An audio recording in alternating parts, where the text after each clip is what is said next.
So hello, what's up? Magandang araw na naman pala sa inyong lahat. Ngayon ay pag-uusapan naman natin ang ginawa natin na project na tinatawag nating multi-function button. Multi-function button siya kasi sa isang button, mayroon siyang 4 function na i-control ang ating LED. So bago tayo pumunta doon, ay papakita natin ang connection niya sa ating Node MCU sa button at sa LED. So, here we go! Here we go, sabi ka nga. So, ito yung ating Node MCU. Actually, Lulin siya dito gamit natin Amica. Pero same lang sila ng layout. So, ignore nyo lang yung pangalan. Tapos, ito siya, button. So, from button natin siya, meron tayong D0 na pin. Ito yung gagamitin natin mamaya as input. Tapos connected siya sa button. So since input siya, wala siyang ilalabas na voltahe. So kailangan natin siyang lagyan ngayon from button. I-connect natin yung button natin sa ground. Ito yung green yung ground. Tapos 3.3 volts itong orange. So makikita nyo yung resistor nandito siya sa ground. Papunta dito sa ating D0. So protection tong ating resistor. By the way, yung resistor is 10K. Then, itong dilaw is from 3.3 volts. Tapos, usually connected to itong pin na to at yung pin hanggang dito. Pero walang connection unit na. Tapos, ito naman is connected. So, basically, hindi ito nagpa-function. Kasi nga, ito input. So, from ground siya, equivalent to 0 pa rin siya. So, pag pinindot lang natin yung button, magko-contact to. Ibig sabihin magkakaroon ng 3.3 volts, then connected to the ground, magkakaroon ng voltahe dito para ma-detect as high. So kung wala siyang voltahe, ibig sabihin low. So kaya kailangan siya ng 3.3 volts kasi nga input siya.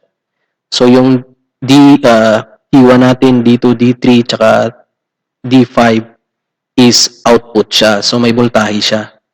Ginawa natin dito 220 ohms resistor. So kasi dito galing yung voltahe natin, ilagyan natin ng resistor as protection sa ating LED. Actually, kahit wala na siyang 220 ohms na resistor, safe pa rin siya, pero as a electronic standard na ginagawa, nilalagyan siya lagi ng resistor pang protect sa LED para hindi siya masira.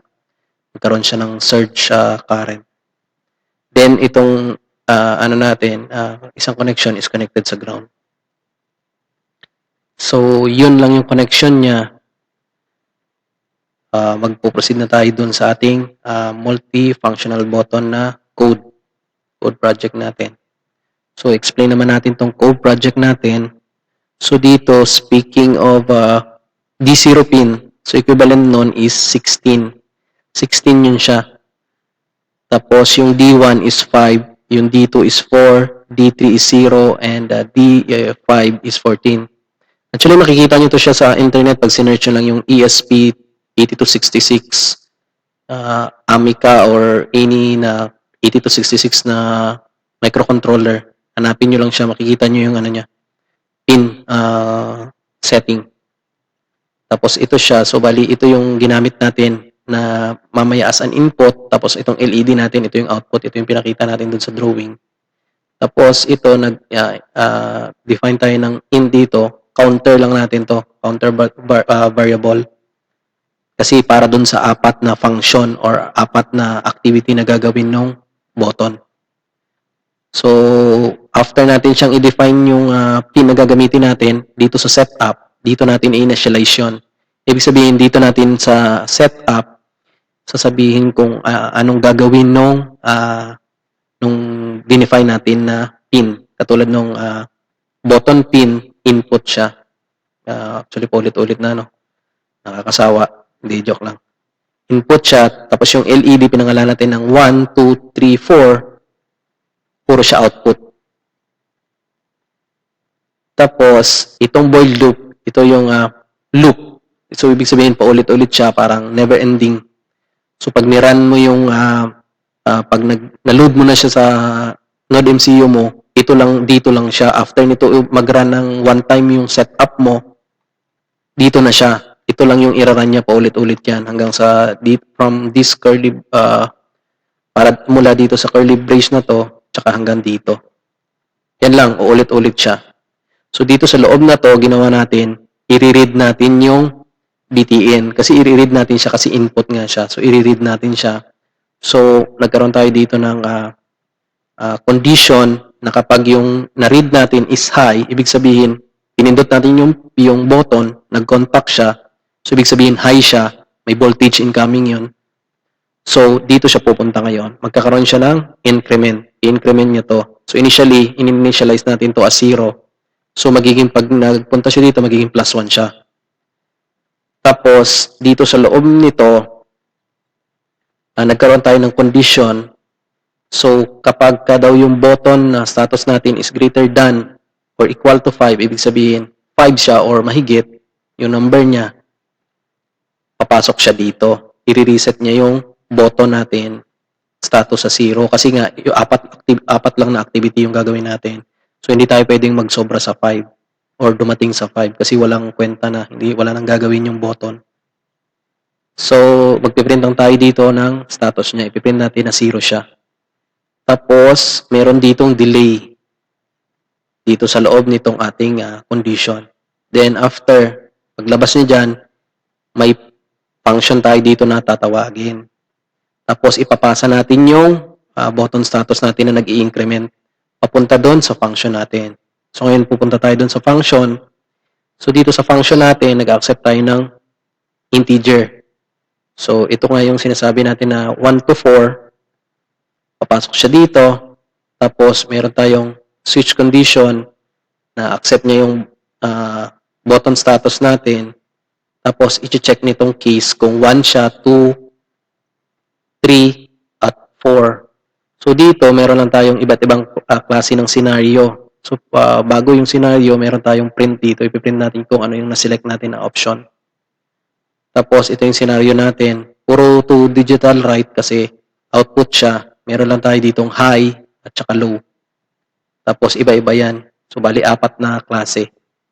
Tapos meron tayong kanya-kanyang delay dito. Dun sa every activity natin. So after nun, iloload na natin to. Since connected na naman yung ano natin, yung Node MCU dito sa PC, tapos nakaset up na yan. Actually, dito yan sa tools, kinonect natin. Tapos nagpunta tayo dito sa ESP8266, tapos nakaselect natin yung Node MCU 1.0 ESP12E module. Tapos naselect natin yan. Tapos dito naman, isi-select din natin yung COM. Kung marami kayong nakakonect na USB, marami kayong makikita dito. So, dun sa nakarang video natin, pinakita natin to kung saan, paano nyo ma-verify na nasa COM4 siya. So, since naka-set up na siya, hindi na natin kailangan i-reset up. Ngayon, i-upload natin. Hindi na natin kailangan i-verify kasi alam naman natin na tama yung code. So, yung code mamaya at saka yung picture, isi-share natin sa link sa video para maging reference nyo kung gusto nyo i-try. So, upload na natin siya. So, mag-wait lang tayo siguro ng mga hindi naman siguro 1 minute kasi gagawin niya muna, usually is, i-verify niya. Tapos after verify, i-compile niya yan na magiging bin file siya. Then, after maging bin file siya, ilo-load niya yan doon, papasok sa Node MCU. Then, ngayon, makikita niyo yan dito, may status siya, writing daw. Tapos kung anong address niya nira-write yan. Tapos 30%, 46%, hanggang sa maging 100% siya. So dito makikita niyo may ilaw yan. I-disregard nyo yan kasi habang naglo-load siya, may mga LED na nag-turn on. Okay, so dito nakita ninyo na done uploading. Tapos sabi niya hard resetting via RTS pin. So ngayon, since na-load na natin siya, dito na tayo mag-focus sa ating serial monitor. So pag pinrest natin yung button, mag-press tayo ng button dito. So, selected 1 siya, yan. Yan yung una activity niya. Magaganyan lang siya. Magro-roll lang siya from dito sa right to left. Ganun lang siya, right to left, right to left, right to left. So pag nilong press natin ulit yan, mga 2 seconds yung interval niya kasi may mga delay yan eh. So bibilang tayo 1, 2. Yan, naging 2 na siya. So sa 2 niya naman, from left to right naman siya, yung ilaw niya. Para lang ma-differentiate natin yung activity ng button at malaman natin nagpa-function yung multifunctional button natin. So kung may mga project kayong gustong gawin na wala kayong available na components, na isa lang yung button nyo at gusto nyo siya na gumawa ng activity, pwede nyo itong gayahin yung concept para magamit nyo siya na hindi nyo na kailangan mag-put up ng isa pang button at hindi nyo na kailangan ng maraming input para gawin yung activity na yun. Ito na lang yung ano nyo para ma-less yung pin na magagamit nyo kung limited yung pin na available dun sa MCU na gamit nyo. So long press ulit natin yan. Bilang tayo 1, 2. Kasi 1, 2 yung delay niyan eh. Yan, naging 3 na siya. Kung makikita nyo dito, option selected 3. So ngayon, makikita nyo alternate naman siya yung sa pangatlo. So from right to left, tapos left to right, tapos ngayon alternate naman siya. So ngayon, tignan natin yung 4. So meron naman siyang 2 second.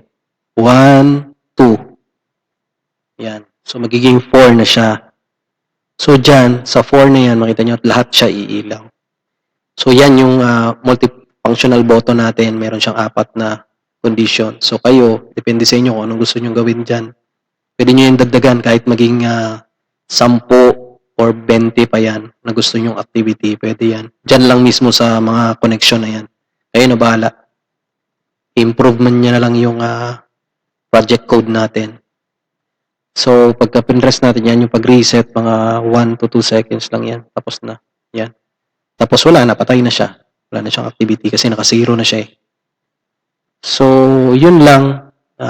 Yun lang. I-share na lang natin yung link ng sketch or yung code.